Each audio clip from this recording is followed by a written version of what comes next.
Juice को pulp के साथ पीना कितना अच्छा लगता है? बिल्कुल भी नहीं। आप क्या करोगे? पल्प को अलग करोगे, जूस अलग से पियोगे। यानी सेपरेशन आपको करना पड़ेगा, तब जाके आपको क्या मिलेगा? अच्छा प्रोडक्ट मिलेगा। तो सेपरेशन ऑफ सब्सटेंस में भी आपने यही देखा कि कैसे हम अलग अलग मेथड से सब्सटेंस को सेपरेट करते हैं। तो इस वीडियो में हम डिस्कस करेंगे एनसीईआरटी के बैक एक्सरसाइज के क्वेश्चन आंसर्स। हेलो स्टूडेंट्स, मैं Nitika from HD class, chapter 3 class 6 का है, जिसमें हम सेपरेशन ऑफ सब्सटेंस के क्वेश्चन आंसर डिस्कस करेंगे। तो स्टार्ट करते हैं। Why do we need to separate different component of mixture? सबसे पहली बात है कि क्यों सेपरेट करना चाहिए हमें? क्योंकि क्या होता है, जब दो सब्सटेंस मिक्स होते हैं तो क्या होता है, उनकी जो वैल्यू होती है वो खत्म हो जाती है। अब वैल्यू कैसे हो जाती है? जैसे चावल है, आप राइस ले लो, उसमें क्या होते हैं? स्टोन पड़े होते हैं। क्या राइस में स्टोन आप खा सकते हो? नहीं, आपको क्या करना पड़ेगा? उसे सेपरेट करना पड़ेगा। तो why do we need to separate the component of a mixture? Just to remove the unwanted particle. तो क्या लिखोगे? when two or more substances are mixed together. सबसे पहले तो मिक्सचर क्या होता है वो लिखो। when two or more substances are mixed together they form a mixture. Clear? अब जो कंपोनेंट होता है मिक्सचर का, वो सेपरेट इसलिए करता है क्योंकि कुछ कंपोनेंट जो है वो यूजफुल नहीं होते हैं, या फिर वो स्पॉइल करता है यूजफुल कंपोनेंट का, मिक्सचर का। इस वजह से हम उसे हटा देते हैं। जैसे tea leaf are separated from the liquid with a strainer while preparing tea, removal of stone piece from wheat, rice और पल्सेस बाय हैंड। ठीक है, तो ये सारे मेथड हैं जिससे हम सेपरेशन करेंगे, और अगर नहीं करेंगे तो क्या हो जाएगा? जो ओरिजिनल कंपोनेंट है उसका जो है वो स्पॉइल हो जाएगा। क्लियर? नेक्स्ट क्वेश्चन आपका आता है, व्हाट इज विनोइंग? विनोइंग क्या होता है? यहाँ पर आप देख रहे हो ये सारे क्या है? विनोइंग प्रोसेस है। इसके थ्रू क्या होता है कि आप जब इसे ऊपर की तरफ फेंकते हो ना, तो उससे क्या होता है, जो हल्का पार्टिकल होता है वो उड़ जाता है, तो आपको क्या मिल जाता है? अच्छा प्रोडक्ट मिल जाता है। यानी the method of separating the component from a mixture, क्योंकि मिक्सचर ही होगा जब उसमें हस्क मिला होता है, दैट इज अ मिक्सचर हो गया। तो component from a mixture is known as winnowing. In this method, heavier and lighter component of mixture are separated by wind or by blowing air. यानी हवा के थ्रू जो हल्के होते हैं, क्योंकि हस्क जो होता है वो हल्का होता है, उसे वो रिमूव कर देते हैं। ये फार्मर यूज करते हैं लाइटर हस्क पार्टिकल से हैवियर सीड ऑफ ग्रेन। ठीक, इसे ये विनोइंग प्रोसेस किसे कहते हैं आपको पता चल गया, और कहाँ कहाँ इसे यूज किया जाता है।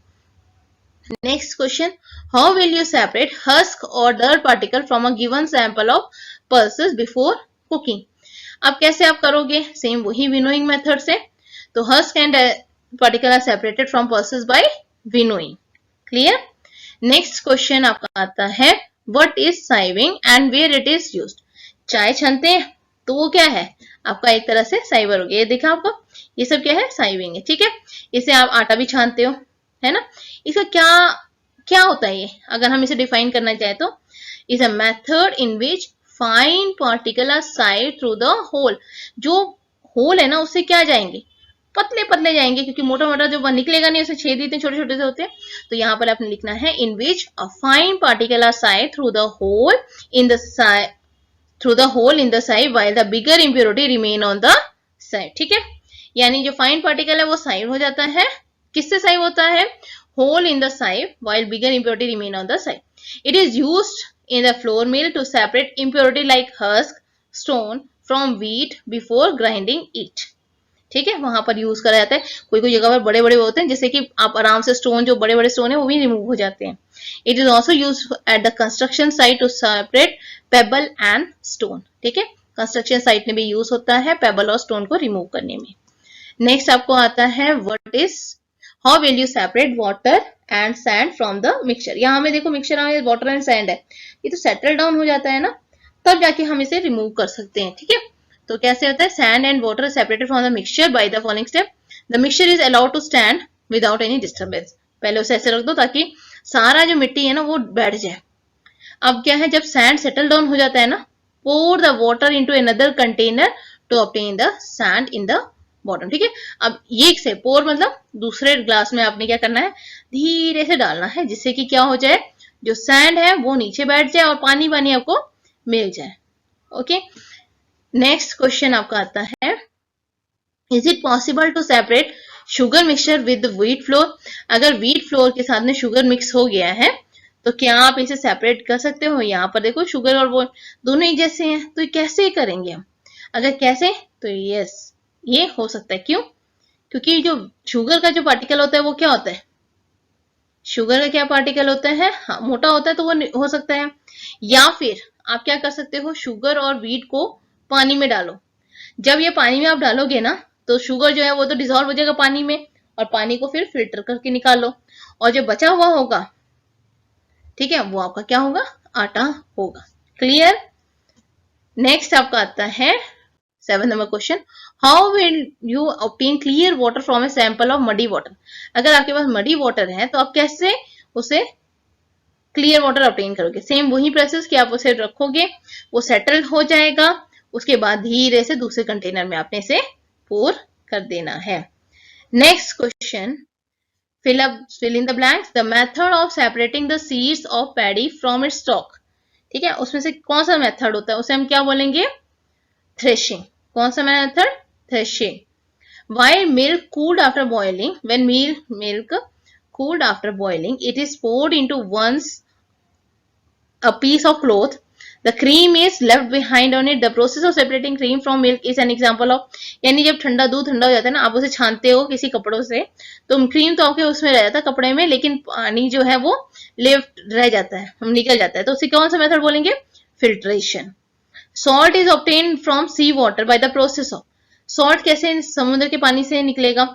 यानी इसमें समुद्र का जो पानी है, पानी को हमने क्या करना है? एवोपरेट करना है, तो कौन सा मेथड होगा? एवोपरेशन।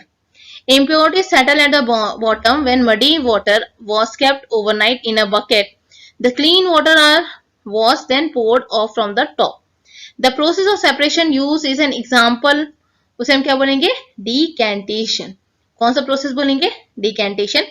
यानी वो प्रोसेस है जिससे कि आपको क्या ऑब्टेन होता है? प्योर वाटर ऑब्टेन होता है। ट्रू और फॉल्स करना है यहाँ पर आपने। Mixture of milk and water can be separated by filtration. Filtration में क्या होता है कि आपके पास थोड़ा सा थिक चीज होती है और दूसरा लिक्विड होता है, तो वो आप कर सकते हो, लेकिन ये दोनों ही लिक्विड है, तो लिक्विड फिल्ट्रेशन से नहीं सेपरेट हो सकता। A mixture of powder salt and sugar can be separated by the process of winnowing. Winnowing में क्या है? एक हैवी होता है और एक लाइट होता है, तभी वो सेपरेट हो सकता है, लेकिन दोनों सॉल्ट और शुगर दोनों पाउडर फॉर्म में है, तो वो विनोइंग प्रोसेस से सेपरेट नहीं होगा। Separation of sugar from T, T से शुगर नहीं सेपरेट हो सकता विद फिल्ट्रेशन। फिल्ट्रेशन से तो बिल्कुल भी नहीं होगा, है ना? या तो आपको वो करना पड़ेगा, इसे एवोपरेट करना पड़ेगा, एवोपरेशन के थ्रू, तब जाके शुगर से सेपरेट होगा। Grain and husk can be separated with the process of decantation. क्या ग्रेन और हस्क जो है वो डिकेंटेशन प्रोसेस से होगा सेपरेट? नहीं होगा। क्यों? विनोइंग मेथड से होगा। डिकेंटेशन में क्या होता है? दो पानी है, एक सेटल होगा, देन थोड़े दिन के बाद आप उस दूसरे बर्तन में पोर करोगे, that is the process of decantation. तो ये भी नहीं होगा, ये विनोइंग प्रोसेस से होगा। क्लियर हो गया? इसमें आपको कोई डाउट नहीं है? अगर कोई डाउट होता है आप मुझसे पूछ सकते हो कमेंट बॉक्स में। और अगर आपको पसंद आई वीडियो को लाइक कीजिए, शेयर कीजिए, सब्सक्राइब करना ना भूलें, और बेल आइकन को प्रेस करिए कि जैसे ही न्यू वीडियो अपलोड होगी आपको उसका नोटिफिकेशन मिल जाएगा।